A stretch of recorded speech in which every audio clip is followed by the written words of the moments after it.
bonjour à toutes et à tous, bienvenue sur KTV, Kwezi FM, le 106.9 pour un temps de parole en direct. À la radio et à la télévision. Ils sont 3 sur ce plateau aujourd'hui pour parler d'une convention historique. Et vous allez voir que c'est pas rien. On a avec nous, et vous le connaissez, Robert Sadger, le directeur général de l'IEDOM. Il est avec nous. Robert, bonjour. Bonjour Patrick. On a également Sylvie Bonneau, qui est chargée de mission pour les TPE à la Banque de France. Sylvie, bonjour. Bonjour Patrick. Et puis évidemment Franz Sabin, que l'on connaît bien maintenant aussi sur Kwezi, directeur général de l'ADIM. Franz, bonjour. Bonjour Patrick et bonjour aux auditrices et auditeurs. Exactement. Alors, première question, ça va être pour Robert. Robert, vous allez signer aujourd'hui une convention historique entre la Banque de France et l'ADIM en faveur des TPE. En quoi consiste cette convention ? Patrick, vous savez que nous parlons souvent du dynamisme de l'économie de Mayotte, oui. Malgré les crises. Oui. On fait une bonne rentrée après les difficultés du printemps.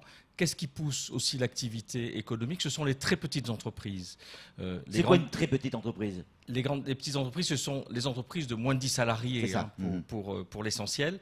Elles sont très vivaces à Mayotte, peut-être encore plus que dans les autres outre-mer. Et j'allais dire, c'est ce qui continue à créer de l'activité et de l'emploi pour aujourd'hui et pour l'avenir. Sylvie, vous avez fait le déplacement à Mayotte. Tout à fait. C'est dire à quel point cette convention est importante pour la Banque de France. Oui, absolument. L'économie mahoraise tient à cœur à la Banque de France, bien entendu. Et puis cette convention, c'est une première avec l'ADIM, puisque nous avons signé à peu près 35 partenariats au niveau national. Mais c'est la première convention qui est nouée entre l'IEDOM Banque de France et l'ADIM, donc Outre-mer. Ouais. Alors ça veut dire quoi? Ça veut dire qu'on va retrouver au sein de l'IEDOM, donc de la Banque de France, un guichet pour pouvoir orienter les petites entreprises? Tout à fait. La Banque de France, la Banque de France, avec l'IEDOM, bien entendu, a mis en place un réseau d'accompagnement avec un correspondant TPE par département. Donc il y en a 96 dans l'Hexagone et puis il y en a 6 en Outre-mer, dont Mayotte. Et leur mission, c'est identifier les problématiques des dirigeants de TPE et puis les orienter ensuite vers l'organisme le plus adapté pour répondre à leurs besoins. Parce que les dirigeants de TPE, et ils nous l'ont dit encore ici cette semaine, puisqu'on est allé les voir, on les a reçus, ils nous confirment qu'ils sont trop isolés, trop absorbés par leur cœur de métier. Et il y a un foisonnement de dispositifs qui est mis en place et heureusement, c'est très bien, notamment en France, d'avoir ce type de dispositif pour les TPE. Alors, quand je parle de foisonnement de dispositifs, ça peut être ceux des chambres consulaires, des organismes de financement, des réseaux d'accompagnement du type l'ADI, Initiative Mayotte, pour ce qui concerne Mayotte, par exemple, France Active. Mais la difficulté, c'est qu'ils ne s'y retrouvent pas, ils ne comprennent pas toujours quel est l'intérêt de ces dispositifs. Et l'objectif de l'ADIM et de l'IEDOM en partenariat, c'est justement de les accompagner. Franz, c'est vraiment un soutien nouveau pour l'ADIM parce qu'on a fait 100 jusqu'à maintenant. Moi, je dirais que c'est une nouvelle dynamique. Oui. C'est surtout ça. C'est-à-dire que c'est accélérer un processus, c'est le mettre en dynamique avec un acteur clé qui est l'IEDOM et la Banque de France.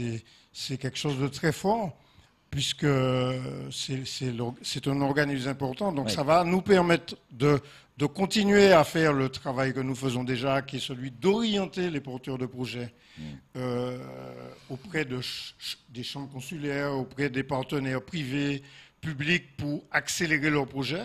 Mais je pense qu'avec l'IEDOM dans l'écosystème, pour utiliser un terme un peu savant, mais avec l'IEDOM à côté de nous, je pense qu'on pourra faire mieux encore et plus vite. On a des messages pour vous trois, des auditeurs, du concret. Ils veulent du concret. Les petits chefs d'entreprise, pardon pour l'expression, les petits chefs d'entreprise ont besoin de concret. J'ai un souci de trésorerie, j'ai un besoin de financement. Est-ce que oui ou non, on va pouvoir m'aider?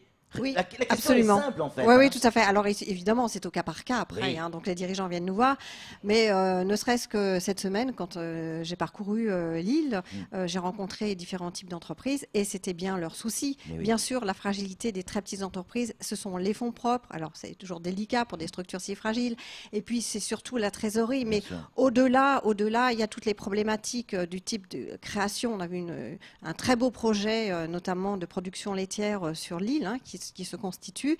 Et les difficultés, c'est des obstacles tous les jours, ne serait-ce que pour trouver son statut juridique, par exemple un statut de coopérative, comment le mettre en place, comment monter l'entreprise, comment collecter, c'était leur problématique, le lait par exemple. Mais on avait évidemment d'autres dirigeants d'entreprise.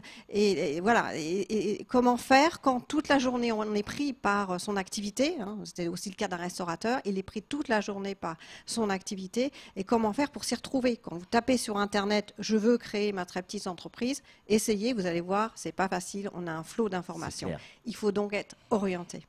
Robert, encore des questions très simples. J'ai une entreprise, j'ai du mal à me faire payer par mes clients. Est-ce que ce guichet unique peut me conseiller? Et si oui, quoi? Tout à fait. Je crois que ces questions de trésorerie sont très importantes. Les délais de paiement, c'est quelque chose de compliqué ici. On a nos propres réseaux. On a les moyens de passer quelques coups de fil et de voir un peu où sont encalaminés les dossiers. Un point important, nous avons désigné chez nous, parce que ce dispositif TPE, ce sont aussi des personnes à l'IEDOM, et nous avons désigné une personne à l'IEDOM qui s'appelle Watwani Tavandé, qui connaît bien le secteur des entreprises à Mayotte, qui connaît bien aussi les banques, c'est important aussi, avec un numéro de téléphone dédié 02 69 61 05 05 02 05 05 voilà. Sur un fixe. Donc on va évidemment s'en rappeler. Sylvie, qu'est-ce qui est le plus important? Aider les entreprises aujourd'hui qui en ont besoin, ou ce guichet a l'objectif de développer l'envie de l'entrepreneur de créer une entreprise, aussi petite soit-elle? Alors globalement, l'envie est là. L'envie est là partout sur le territoire. Ça, vous l'avez ressenti? Qui sont en fait, qui sont les profils de dirigeants d'entreprise? Ce sont des étudiants qui peuvent sortir, on l'a vu. La nouvelle génération. La nouvelle génération, alors soit de lycée professionnel, soit d'études, exactement, des élèves issus d'écoles d'ingénieurs ou de commerce. Ça peut être aussi des chercheurs d'emploi, parce que la TPE, c'est aussi créer son emploi. Donc il y a un certain dynamisme, bien sûr. Et puis ce sont aussi des salariés, par exemple, qui ont envie de se reconvertir. Ça arrive aussi également. Donc ils ont tous ce profil d'entrepreneur. Et ça, il y a un certain dynamisme de ce côté-là, mais s'ils maîtrisent bien leur projet, ils maîtrisent plus difficilement tout ce qui touche à la gestion. Et alors j'irai même au-delà, je vais prononcer un gros mot, à l'analyse financière. Oh là là là là là, fallait jamais dire ça, Sylvie. Comment voir quels sont les impacts de ces décisions sur son bilan, des courbes de trésorerie, sur son compte de résultats. Et c'était notamment la question d'une dirigeante d'entreprise qu'on a rencontrée, d'une TPE hier, qui est plutôt spécialisée dans la fabrication du vêtement masculin et féminin, qui me disait, mais moi j'aimerais bien comprendre comment faire pour m'y retrouver, voir quels sont les impacts de mes décisions sur des ratios. Alors pareil, je prononçais des gros mots, je suis désolée, mais sur le besoin en fonds de roulement, par exemple, pour elle, c'était capital de savoir comment elle allait pouvoir s'y retrouver. Bien sûr. Frantz, aujourd'hui, un petit chef d'entreprise a aussi besoin de conseils, c'est clair, sur le plan juridique. Certains ont posé la question à l'instant sur les téléphones. Je suis demandeur d'emploi, j'ai une idée, je sais qu'elle peut marcher, mais je n'ai pas de formation juridique, ni en termes de gestion, ni quoi que ce soit. En revanche, je sais faire mon projet. Les fameuses personnes qui ont un cœur de cible. Comment, eux, on peut les aider? Je vais prendre un exemple. Oui. Un tel porteur de projet, il va aller à l'IEDOM, au guichet, mais il passera à la DIM. On va pouvoir, par exemple, l'orienter vers 5 jours pour entreprendre, qui est une formation qui est mise en œuvre par la Chambre de commerce et d'industrie, et qui est la formation, à mon avis, à faire pour chaque porteur de projet, d'autant plus s'il n'est pas dans le secteur. 5 jours, c'est pas très long, ça va. On peut consacrer 5 jours pour apprendre à gérer. 5 jours, c'est fondamental. Ouais, donc, il sera regroupé avec d'autres porteurs de projet, avec d'autres personnel identique pour se former sur tous ces aspects. Ouais. Mais après, après cette première formation de 5 jours, cet investissement, il pourra retourner à l'IEDOM ou retourner nous voir pour approfondir les choses ou se faire accompagner par la CCI, ou par la BGE ou par d'autres structures, la Chambre de métier, la Chambre d'agriculture. Ouais. Voilà. Sylvie, des entrepreneurs qui se lancent dans le boulot, dans le business, qui créent leur propre emploi en quelque sorte, mais qui n'ont pas de formation de gestion, est-ce qu'on ne prend pas un gros risque quand même ? Alors justement, vous savez que la Banque de France a mis en place au plus fort de la crise, c'était entre 2008 et 2009, la médiation du crédit. Là, c'était un accompagnement justement pour les dirigeants et c'est toujours un accompagnement, qui ont des difficultés avec les établissements financiers. En 2016, on a mis en place le dispositif des correspondants TPE et là, je vous l'annonce, hein, c'est peut-être un scoop à Mayotte. Donc en 2019, nous allons mettre en place aussi un hub fédérateur d'information et de formation. Donc j'ai bien dit de formation aussi, pour les dirigeants de TPE et de petites PME. Et puis globalement, alors ce sera gratuit bien sûr, et surtout c'est un peu à l'image de ce qu'on vient de faire, ce qu'on va faire aujourd'hui en signant, c'est-à-dire que j'ai bien dit un hub fédérateur, donc ce seront des modules, des e-learning, des contenus qui seront déversés par l'ensemble de nos partenaires, de nos réseaux partenaires, donc ça pourrait être par exemple les CCI, BGE, on n'a pas parlé de BGE tout à l'heure, mais ou d'autres types de réseaux professionnels qui pourront déverser sur, on va dire, un hub unique, un point d'entrée unique, des informations en partant du b.a.-ba, on va dire, hein, de la culture financière, économique et financière, pour que justement le dirigeant n'ait plus à chercher en fait sur la toile, ce qui est une bonne chose, mais on ne s'y retrouve pas toujours facilement. Donc là, en fait, nous allons créer ce hub au premier semestre 2019. Voilà une bonne nouvelle. Robert, vous êtes au contact tous les jours quasiment de nos entrepreneurs et des difficultés qu'ils peuvent rencontrer.